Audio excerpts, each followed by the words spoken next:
If your parents refused to pay for your college while funding your siblings' every expense, would you show up to their wedding 9 years later? Would you walk into that room knowing they still see you as the family failure? My name is Paige Bennett, and if you're watching this, please subscribe and let me know where you're watching from. The invitation arrived on a Tuesday. Cream cardstock, gold embossing, my sister Julia's perfect calligraphy announcing her marriage to Daniel Morrison, CFO of Pharmacorp. 9 years of silence, and this was how they reached out. I still remember that dinner when I was 18, Dad's voice cutting through my hope. You need to be independent, Paige. College is a privilege, not a right. Mom nodding along. Besides, you're not really college material. Meanwhile, Julia, 2 years younger, already had her entire education fund secured. They paid for her tutors, her car, her apartment. They paid for everything except the one thing that mattered: fairness. Standing in my corner office at MedTech Solutions, I turned the invitation over in my hands. My assistant knocked. "Mrs. Bennett, your husband's on line 1. Marcus always knew what to say. This time he said something that changed everything. That family dinner 12 years ago started like any other. Pot roast, green beans, Dad's favorite wine. I'd waited weeks for the right moment to bring up college applications. I got into State University, I announced, unable to contain my excitement. With my SAT scores, I qualify for partial scholarships. I just need help with— No. Dad didn't even look up from cutting his meat. But Julia's college fund. Julia has potential. Mom's voice was matter of fact, like explaining why the sky was blue. She's going places. You have determination. That should be enough. Julia smirked across the table, twirling her fork. Maybe community college? I heard they take anyone. The irony burned. My SAT scores were 200 points higher than Julia's. I'd tutored her in math just last week because she couldn't grasp basic calculus. But I was the one deemed not college material. "Robert, please," I tried once more with Dad. "I've worked so hard." "Working hard at a diner doesn't make you college material, Paige. Your sister has real prospects. We're investing where it makes sense." Mom nodded. Why waste money on someone who'll just get married and quit anyway? That night, I stared at my acceptance letter until the words blurred. In the next room, I could hear Julia on the phone, laughing about her shopping plans for her future dorm room. She was 16. Her college was already paid for 2 years in advance. I folded the acceptance letter carefully, placed it in my drawer, and started looking for a third job. If independence was what they wanted, independence was what they'd get. The pattern had been there all along. I'd just been too hopeful to see it. Julia got a professional SAT tutor. I got library study guides. Julia received a brand new BMW for her 16th birthday. I took 3 buses to get to my jobs. When Julia made the JV cheerleading squad, our parents threw a party. When I won the state essay contest, they forgot to attend the ceremony.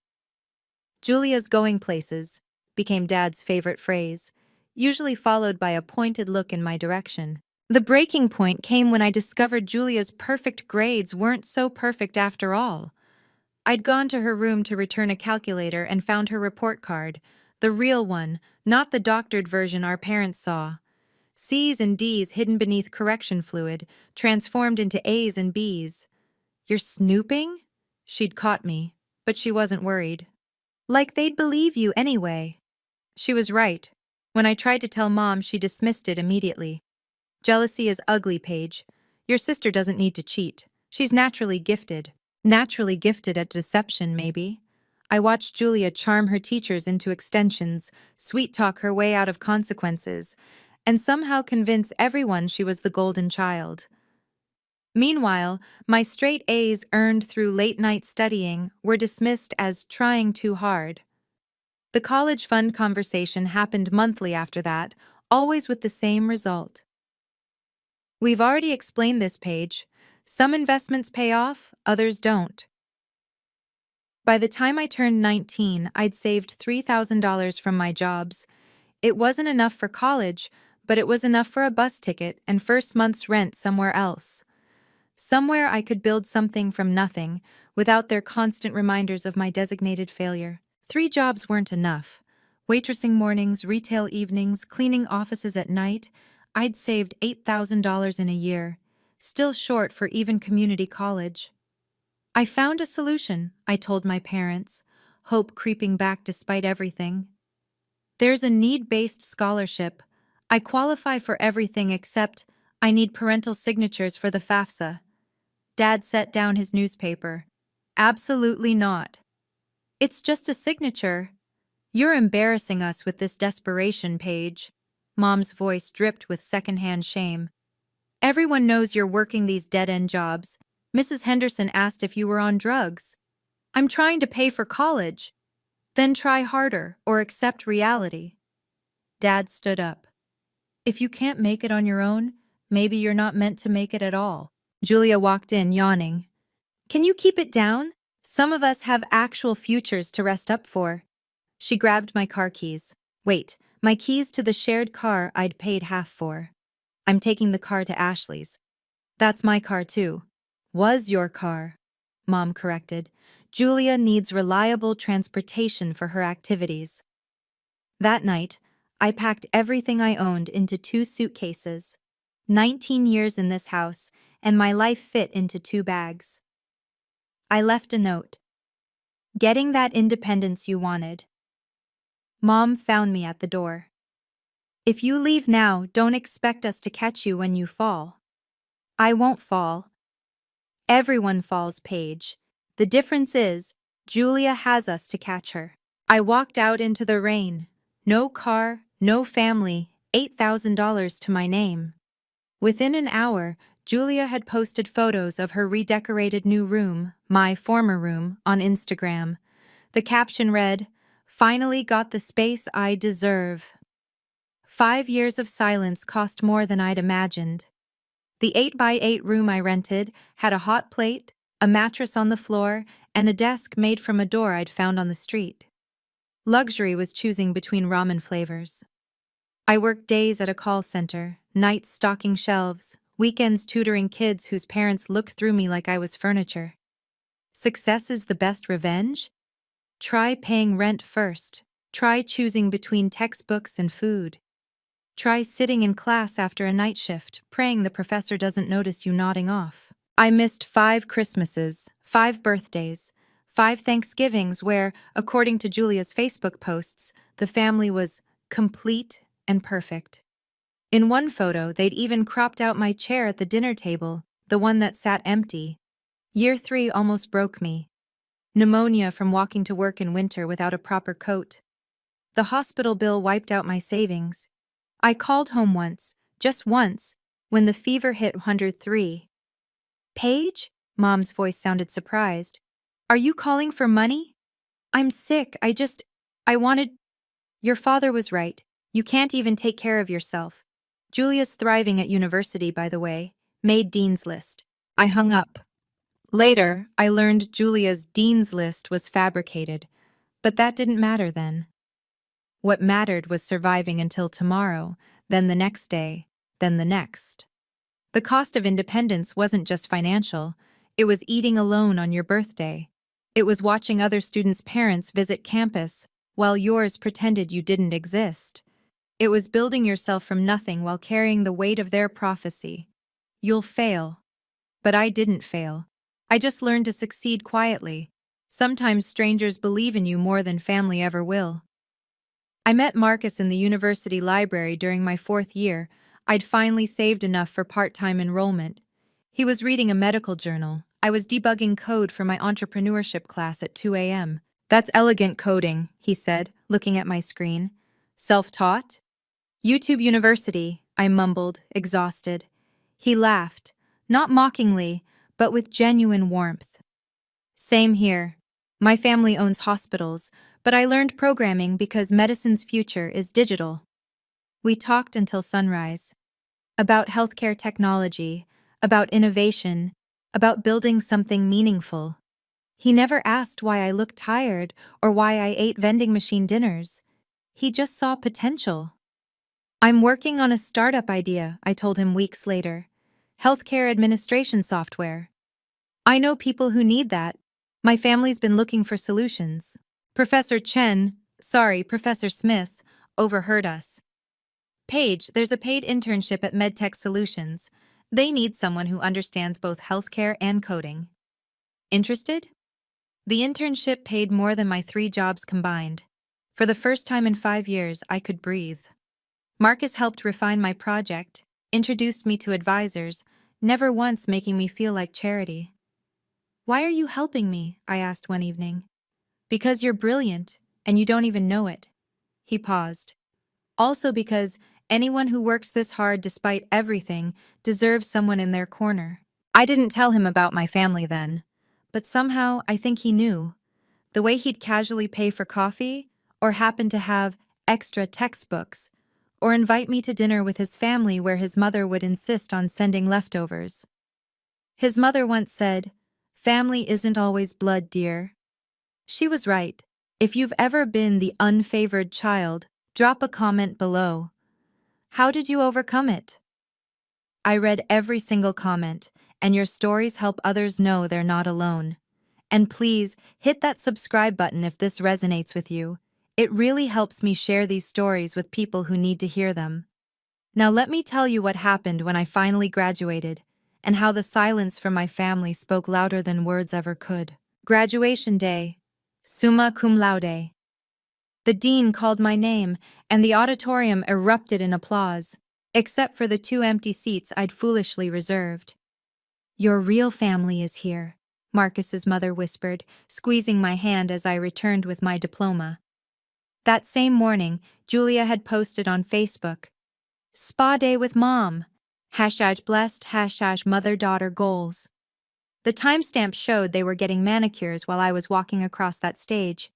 Marcus took photos, his parents hosted a celebration dinner, and his father, the man who ran Westfield Medical Group, raised a toast. To Paige, who proves that character matters more than circumstances. The MedTech Solutions offer came that evening. Starting salary. More than my parents made combined. I stared at the number, remembering Mom's words.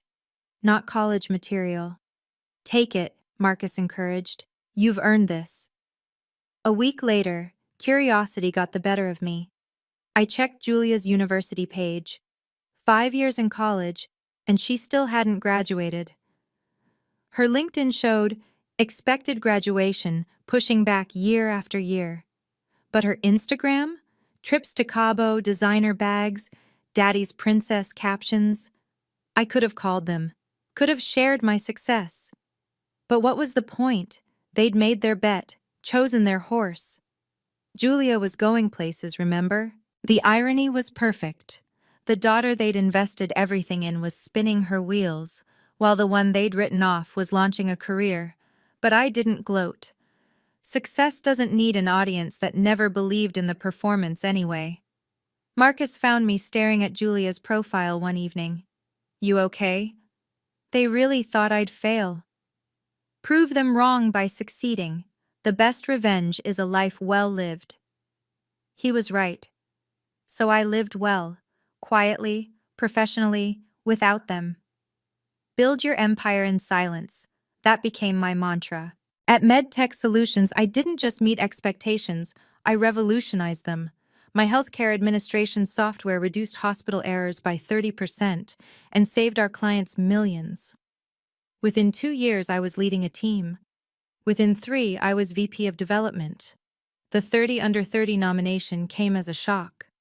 Standing on that stage, accepting the award for healthcare innovation, I thought about Dad's words. Some investments pay off, others don't. Marcus proposed that same night. Not with fanfare or public display, but quietly, privately, the way we'd built everything together. His family welcomed me like I'd always belonged. His mother started introducing me as my daughter, without the in-law qualifier. Our wedding was small, 50 people who actually cared about us.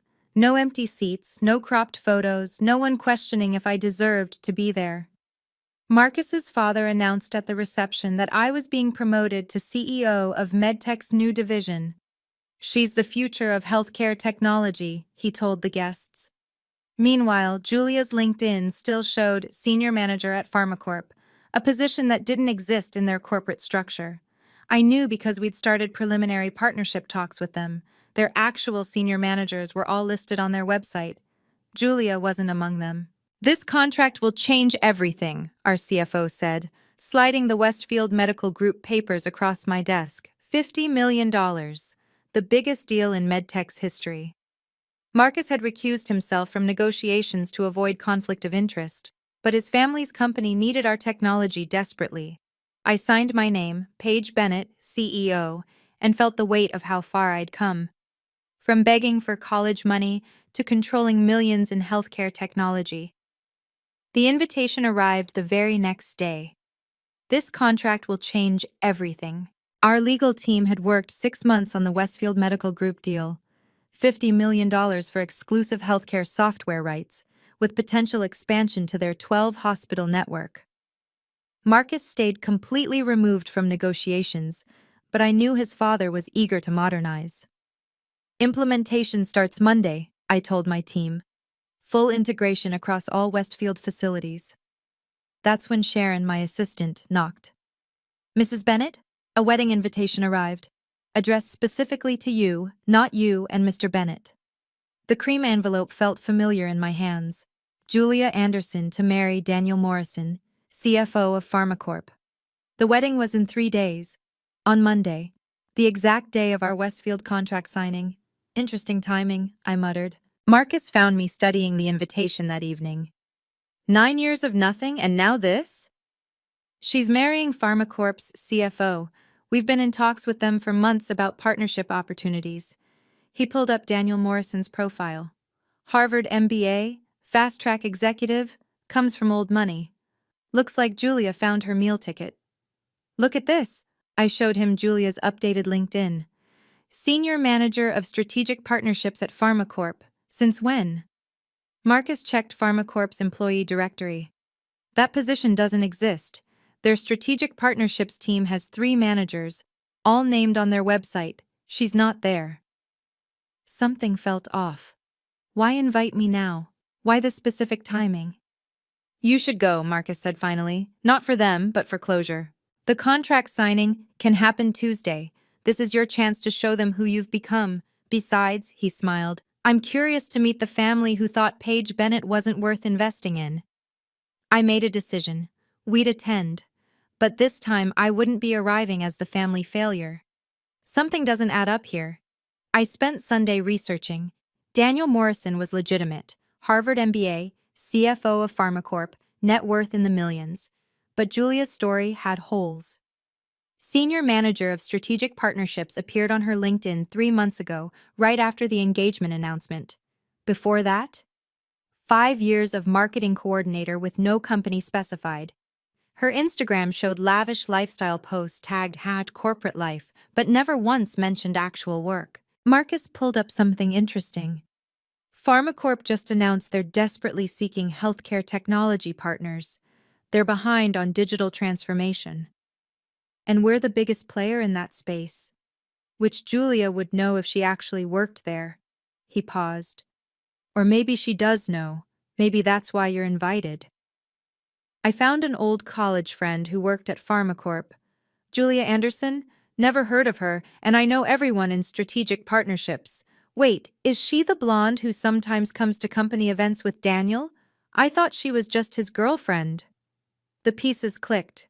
Julia was lying about her position, probably to impress Daniel's family. But did Daniel know? You might need proof of who you are now, Marcus said, watching me prepare for tomorrow. Not to hurt them, but to protect yourself. I packed carefully. The portfolio containing MedTech's latest achievements, my business cards reading CEO, the Cartier watch Marcus had given me for our anniversary, the simple but elegant Oscar de la Renta dress, not rented, not borrowed, but mine. Dress for the job you have, I told my reflection, not the one they think you deserve.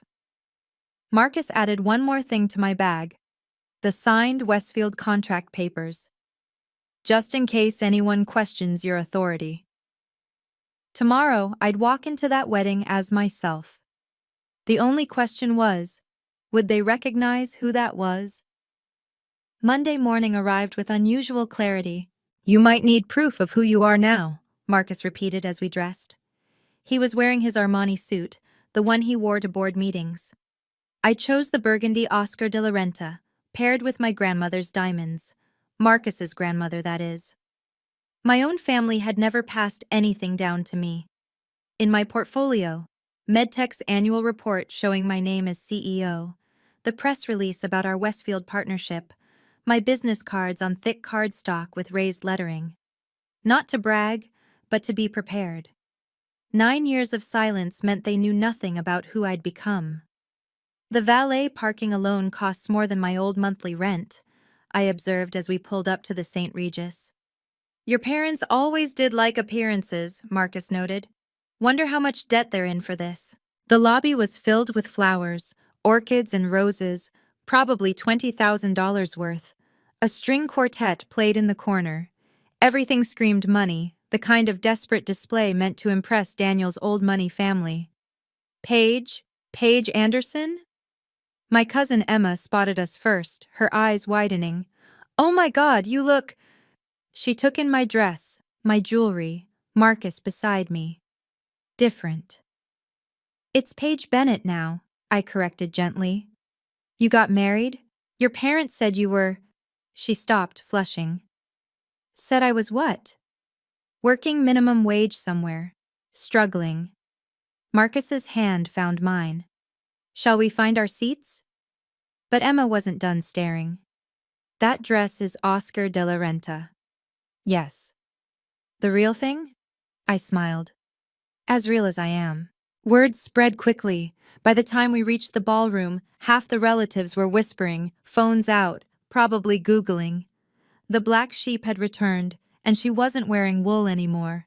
The ballroom held 200 guests, all turning as we entered. "Is that really Paige?" Aunt Carol's whisper carried across the space. Her husband pulled out his phone, typing frantically. The receiving line loomed ahead. Mom stood in champagne lace, her face cycling through emotions as she saw me. Surprise, confusion, then that familiar disappointment, as if my presence was an inconvenience. "The black sheep returns," someone whispered. I kept walking, Marcus's steady presence beside me. Heads turned, following our progress. Several people seemed to recognize Marcus, nudging their companions, pointing discreetly. "That's Marcus Bennett," a man in a gray suit murmured. "Westfield Medical's heir." Mom's face had gone pale. She grabbed Dad's arm, whispering urgently. He turned, his expression hardening when he saw me. Julia, radiant in her wedding dress, hadn't noticed yet. She was too busy posing for photos with Daniel's Harvard friends. "Mr. and Mrs. Anderson," Marcus greeted my parents formally. "Beautiful venue." Mom's eyes darted between us, taking in Marcus's Rolex, my dress, the way servers immediately offered us champagne from the top shelf. "Paige," Dad's voice was flat. "Surprised you could afford to come." The words hung in the air. Several nearby guests quieted, sensing drama.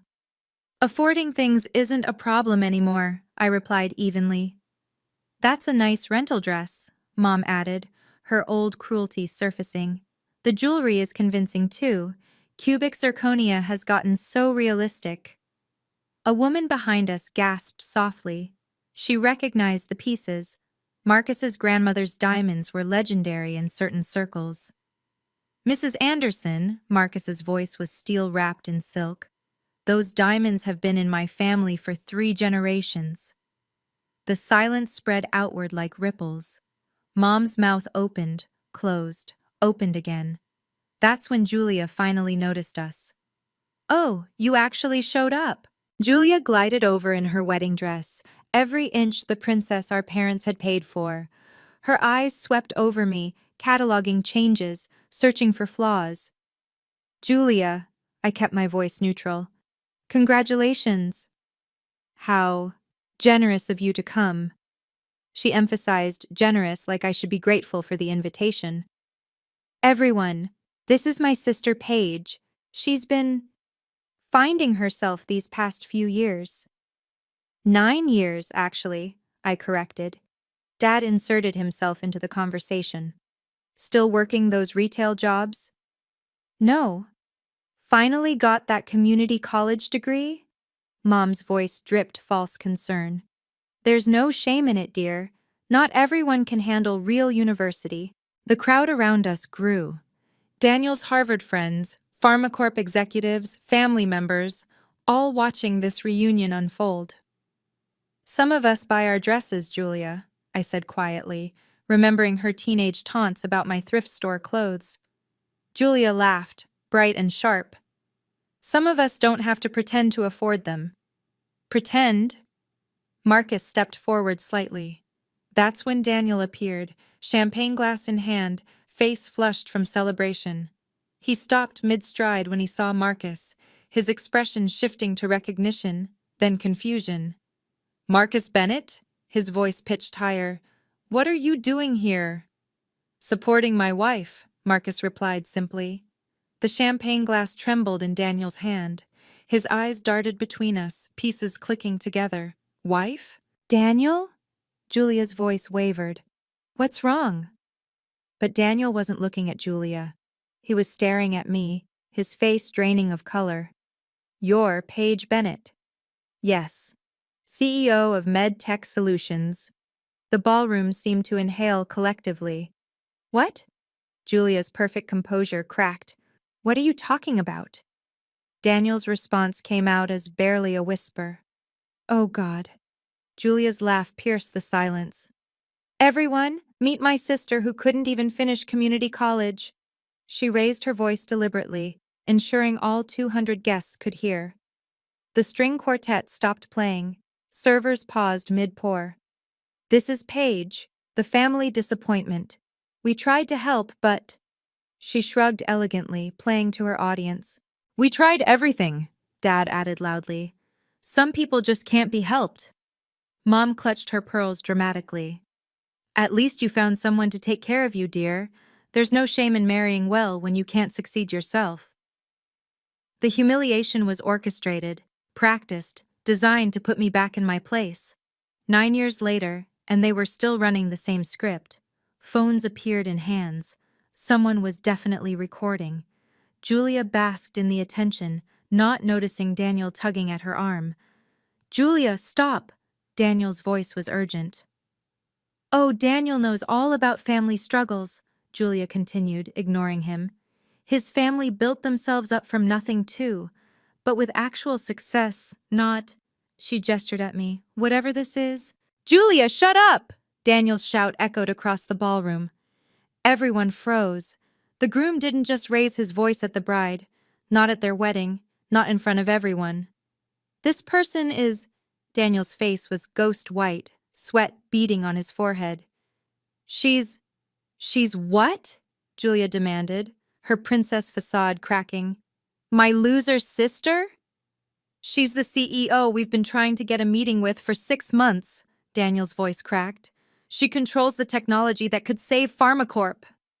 Julia's mouth opened. No sound came out. We're signing the Westfield contract tomorrow, Daniel continued, his voice rising with panic. She controls our entire digital future. The silence was complete. 200 people and no one even breathed. Have you ever had a moment where the truth came out at the perfect time? Where karma showed up dressed to the nines? Share your story in the comments. I love hearing how others have overcome family dynamics like these. If you're enjoying this, please hit that like button and subscribe. Your support helps me tell these stories that need to be heard. The revelation was about to get even more interesting. You're Paige Bennett, CEO of MedTech Solutions. Daniel's words hung in the air like a confession. 200 faces turned toward me, then back to Julia, then to my parents. We're signing the Westfield contract Monday. Tomorrow, Daniel continued, his voice desperate. Your company controls the infrastructure for 12 hospitals. Julia's face had gone from white to red. What are you talking about? Your sister, Daniel grabbed Julia's hands, runs the company that PharmaCorp desperately needs. We've been trying to get a meeting for months. Our digital infrastructure is failing. Without MedTech's platform, we lose our hospital contracts. Mom's champagne glass slipped from her fingers, shattering on the marble floor. That's impossible, Dad said flatly. Paige doesn't even have a degree. She graduated summa cum laude from State University, Marcus interjected calmly. Before getting her MBA from Wharton, executive program, top of her class. Someone in the crowd was frantically Googling. Holy shit, sorry, but look at this. Forbes 30 Under 30. Healthcare Innovation Award. Her company's valued at $200 million. $200 million? Mom's voice was barely a whisper. Your sister controls our entire digital infrastructure, Daniel repeated to Julia, who seemed frozen in place. If she pulls out of negotiations, PharmaCorp loses everything.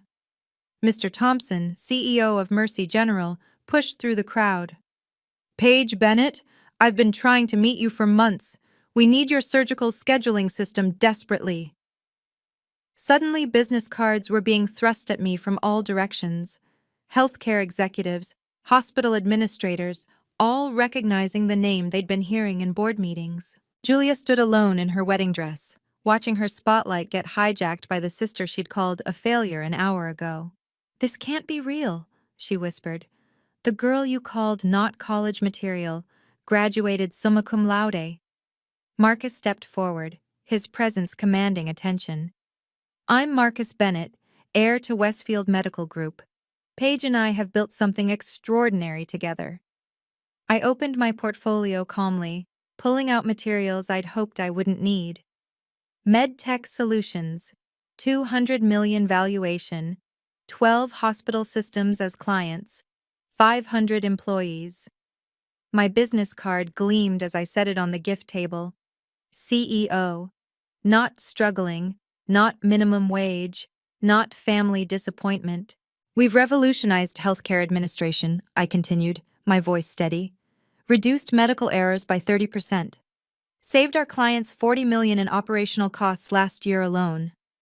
Phones were out everywhere. People Googling, gasping, showing their neighbors. My TED Talk on healthcare innovation, the Wall Street Journal article, the Forbes feature. This is fake, Julia's voice cracked. This has to be fake. Google it, someone called out. It's all there. Jesus, she was on CNBC last month. Dad grabbed someone's phone, staring at the screen. His face went through a series of expressions, disbelief, confusion, then something like rage. You never told us. His accusation hung in the air. You never asked. My response was simple. 9 years of silence, remember? We're your parents! Mom's voice rose hysterically. We had a right to know. You had a right? I let that sink in. Like I had a right to college funding? Like I had a right to be treated equally? Mr. Thompson was still hovering nearby. Mrs. Bennett, could we schedule a meeting? We desperately need your technology. The contrast was perfect. Strangers begging for my attention while my family stood there, realizing they'd bet on the wrong horse. Success needs no explanation to those who doubted it. The words left my mouth as more executives surrounded me, business cards extending like offerings. Mr. Thompson from Mercy General, Dr. Rodriguez from Baptist Health, even Daniel's boss, the actual CEO of PharmaCorp. I've been trying to reach you for months, Thompson practically shouted. We need your surgical scheduling system yesterday. My parents attempted to move closer. Paige, sweetheart. But the crowd of executives blocked them, all clamoring for attention. In the middle of it all, Julia stood frozen in her wedding dress, watching her special day become my networking event. Mrs. Bennett, we're prepared to offer $30 million for exclusive rights to your ER management system, someone called out. $40 million, another voice countered. Julia's maid of honor was showing her something on her phone, whispering urgently. Julia's face went from red to white to green. Julia never graduated! The shout came from across the room. One of Daniel's colleagues, phone in hand, face twisted with disbelief. What? Daniel spun toward his bride. I checked our HR system, the man continued, walking closer. There's no record of Julia Morrison in our employee database. She doesn't work at PharmaCorp. The room exploded. 200 guests, all talking at once, phones out, searching, verifying. But her LinkedIn says, someone started. LinkedIn says, whatever you want it to say, another guest observed. Daniel was staring at Julia like he'd never seen her before. You said you were senior manager. Julia's mouth opened and closed like a fish gasping for air. The degree, Daniel's voice was hollow. Is your degree even real? My parents had gone completely silent, their faces showing they knew exactly what their golden child had done. You paid for a fake degree but wouldn't pay for my real education? The question hung in the air as Daniel's colleague continued scrolling through his phone. Liberty Coast University, he read aloud. It's a diploma mill, shut down last year for fraud. Julia's carefully constructed world crumbled in real time. Her hands shook as she reached for Daniel, who stepped backward. 5 years, Daniel's voice was hollow. You said you were in college for 5 years. She was, I said quietly. She just never graduated, failed out junior year, right, Julia? Mom stepped forward. How dare you? How dare I tell the truth? I pulled up State University's public graduation records on my phone. Julia Anderson, no results found, but hey, Liberty Coast University would print anything for $10,000. You knew?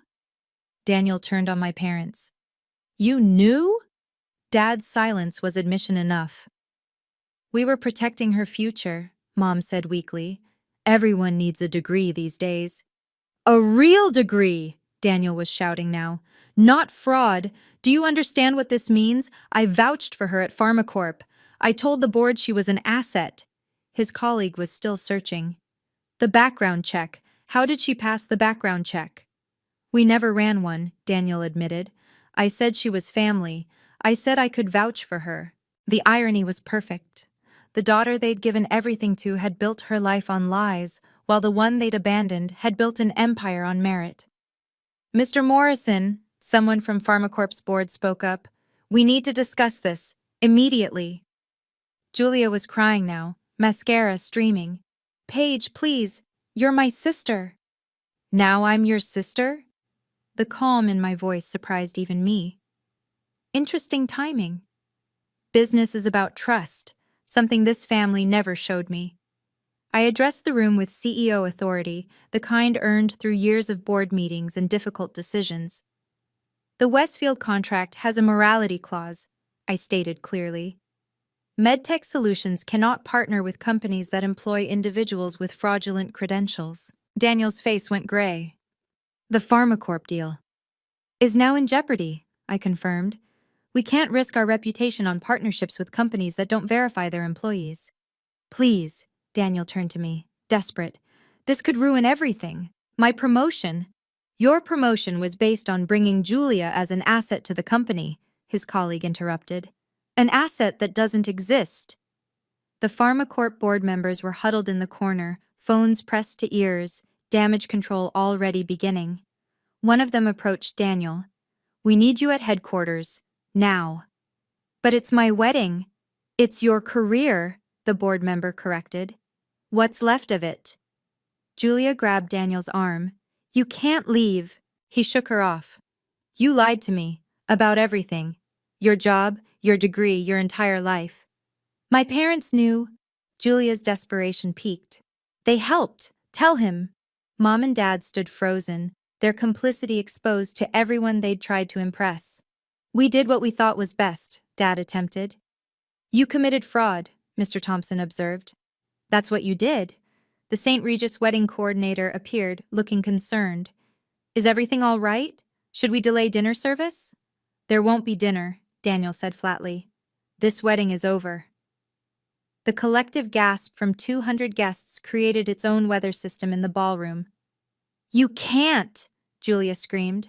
But Daniel was already walking out, his colleagues flanking him like security. Family isn't about blood, it's about who shows up. Marcus and I stood to leave. The ballroom was in chaos, guests whispering, Julia sobbing, my parents frozen in mortification. Wait, I turned back, reaching into my portfolio.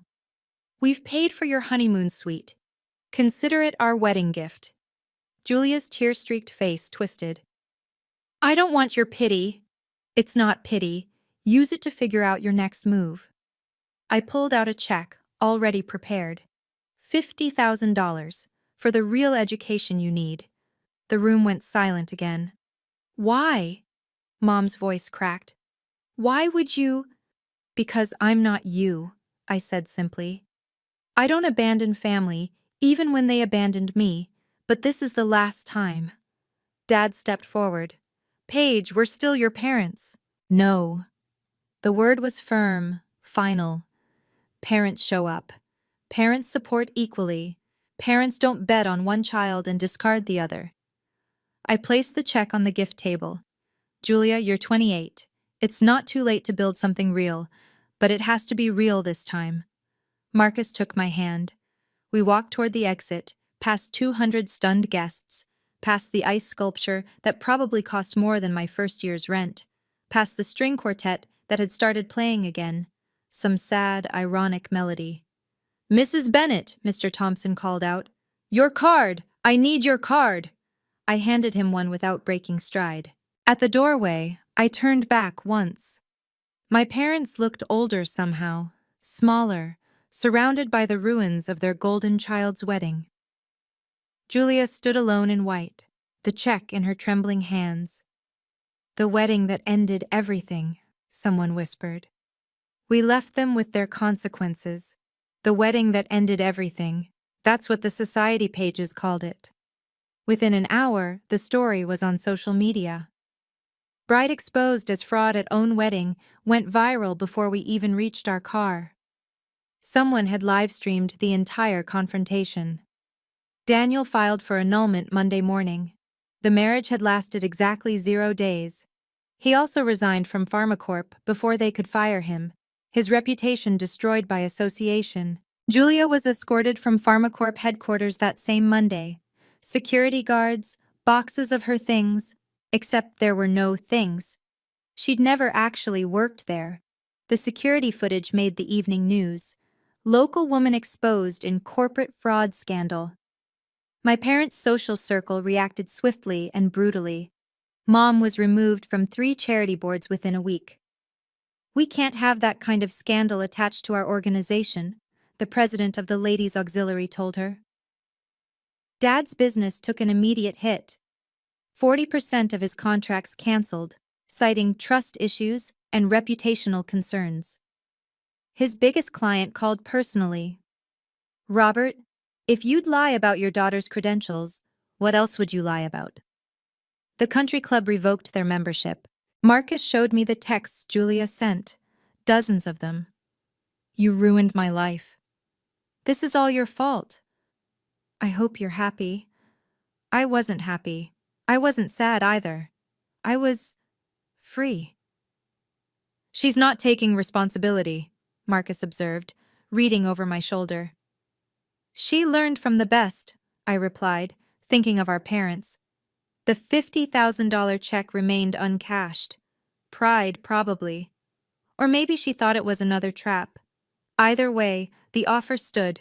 Real education for a real future if she ever chose to take it. But first, she'd have to admit the truth. Reputation takes years to build, seconds to destroy. Julia's name became toxic in the pharmaceutical industry overnight. LinkedIn posts warning about her, HR departments adding her to blacklists. The fake degree scandal followed her everywhere. Daniel's demotion was swift. From CFO to junior analyst, pending investigation. His Harvard connections couldn't save him from the embarrassment of vouching for a fraud. The promotion he'd worked 5 years for, gone. He should have verified her credentials, the PharmaCorp board stated publicly. Due diligence is non-negotiable. Dad's business imploded systematically. First, the major clients left, then the mid-sized ones. Finally, even small customers questioned his integrity. If Robert Anderson would help his daughter fake credentials, what's he doing with our contracts? Within 3 months, he'd laid off half his staff. Mom's fall from social grace was complete, when the country club newsletter ran a piece on the importance of honesty in our community.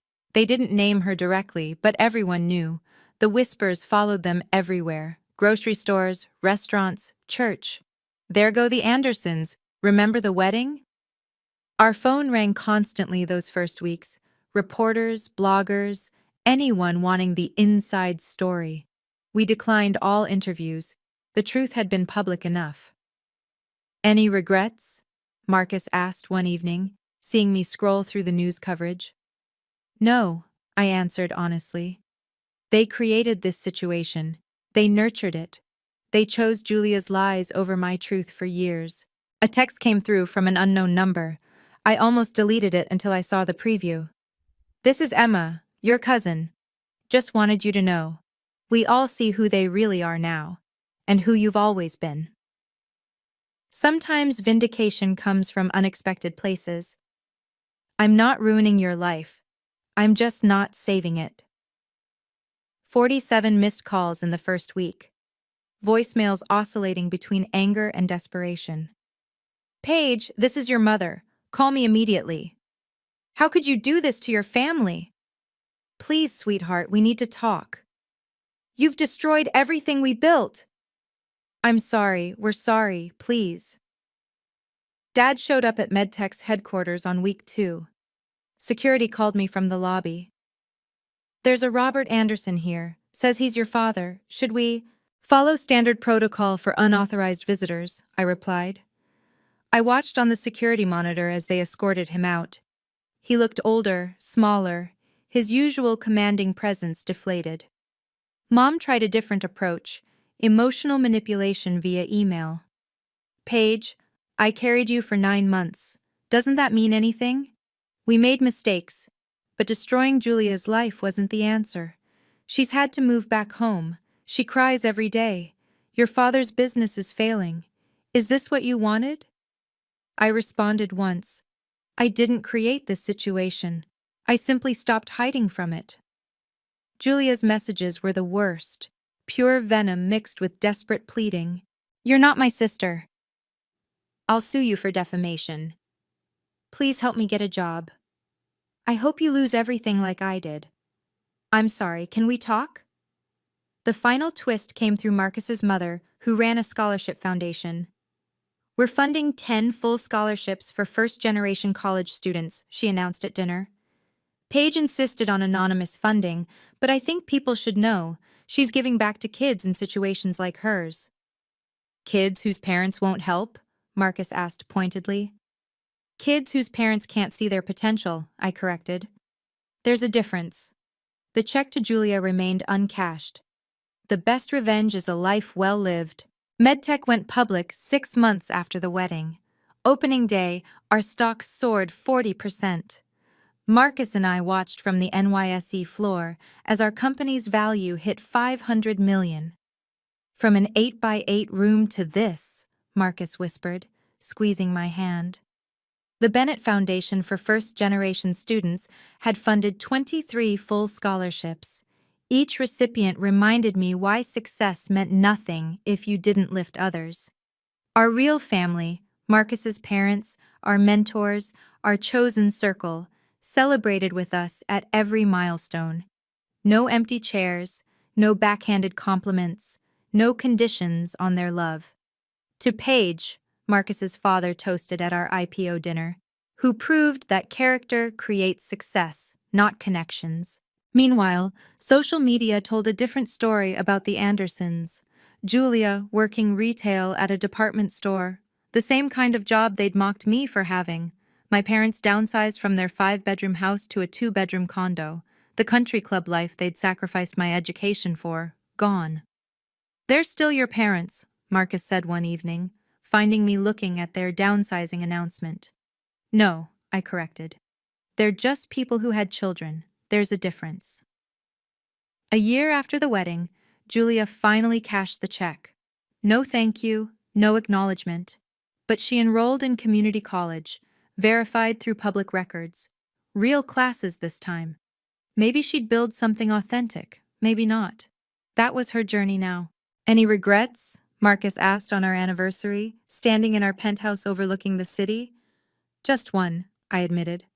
I wish I'd left sooner. Imagine what we could have built with those extra years. You weren't ready then, he said gently. Your strength came from surviving them. He was right. Sometimes the family you choose is worth more than the family you're born into. Sometimes the family you choose is worth more than the family you're born into. Standing here now, 3 years after that wedding, I've learned something valuable. Family isn't entitled to your success just because they share your DNA. When people show you who you are to them, believe it. My parents showed me for 18 years. I was the investment that wouldn't pay off, the child worth less than her sister. They made their choice repeatedly, consistently, clearly. Boundaries aren't punishment. They're protection. The wall I built between us wasn't about revenge. It was about survival, then thriving, then protecting what I'd built from people who would have destroyed it. Your worth isn't determined by their validation. I spent years trying to prove myself to people who'd already decided my value. The moment I stopped seeking their approval was the moment I started succeeding. The Bennett Foundation has now funded 57 students. Kids whose parents said, "You're not college material." Kids who were told to be realistic. Kids who just needed one person to believe in them. That's my real legacy. Not the company worth $500 million. Not the healthcare innovations. But the doors I've opened for kids who stood where I stood, hearing they weren't worth the investment. Julia graduated community college last month. Real degree, real effort. She sent a simple text. Thank you. Maybe she'll build something authentic now. Maybe she's learned what our parents never taught us, that real success can't be faked. As for my parents, they exist in a past I no longer visit. Some bridges, once burned, light the way forward. If you've ever been the unfavored child, remember this. Their inability to see your worth doesn't diminish it. Build your empire. Choose your family. Live your truth. Your success isn't revenge, it's freedom. If you've ever had to set boundaries with toxic family, you're not alone. What's your story of overcoming family favoritism? Drop it in the comments below. Your story might be exactly what someone else needs to hear today. If this resonated with you, please subscribe and share with someone who needs to hear it. Remember, you don't owe success to those who bet against you. See you in the next story.